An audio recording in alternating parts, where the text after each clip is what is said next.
Vai sair. Vai, bebê, vai. Força, boneca, força. Milhões de pessoas. Recuperação da malha rodoviária sendo intensificada.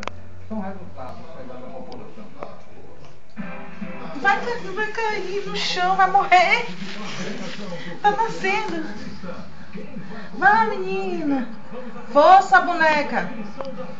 Vai cair no chão. Acho que não morre não, acho que não morre. Eu sei, eu tô falando, o bebê não cai no chão. Vai, menina. Vai derrubar o copo com água aí, ó. Pra quê? Só se quer pra quê? Eita, saiu um.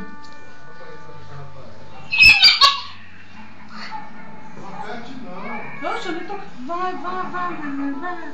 Vai, força, boneca, força. Vai morrer, Thiago, ali não vai não? Tem que puxar, não? Puxe não, tá? Vai quebrar esse patinho do bichinho, deixa eu fazer. Não tá fora do tempo não, Thiago? Ele tá vivo. Olha, ele tá chamando desse meu médico. Ele tomou um tiro nas costas e foi na cara. Mas calma, preciso da sua ajuda. Preciso que você calma, você precisa me ajudar, senão ele pode morrer. Fica botando drama na cachorra aí, velho. Calma. Ela tá cansada. A gente vai cuidar dele. Você que tem que sair daqui com José, senão os alemães vão achar que ele tá... Venha ver, pai.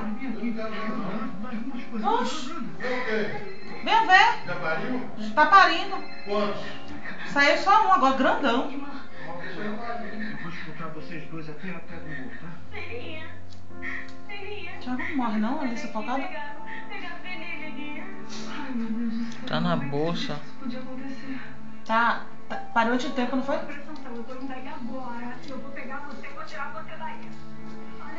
Não vai matar não, Thiago, ele? Eu que vou levar vocês dois lá pra casa dela. Deixa eu falar com ela, desce. Alô, madame? Ô, madame, é uma coisa ruim, tudo bem? Tá tudo sob controle. O Pelé tomou um tiro nas costas e pode morrer. Então eu tenho que precisar. Eu tô indo aí, vou pegar a coisa. E aí, Thiago, tá matando o cachorro, Thiago? Precisa? Tá comendo cachorro? Ela não tá aguentando. Ela não vai aguentar.